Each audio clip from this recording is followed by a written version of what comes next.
ऋतधामापराजित दुरावह प्रणवात्मिक अधिकस्वरातुतिशारद नमोऽस्तु ते।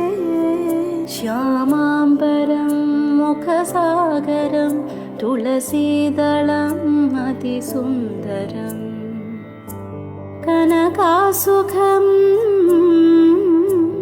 नारीवरं शुभदं माङ्गल्यं तन्तुनानेन मम जीवनहेतुना।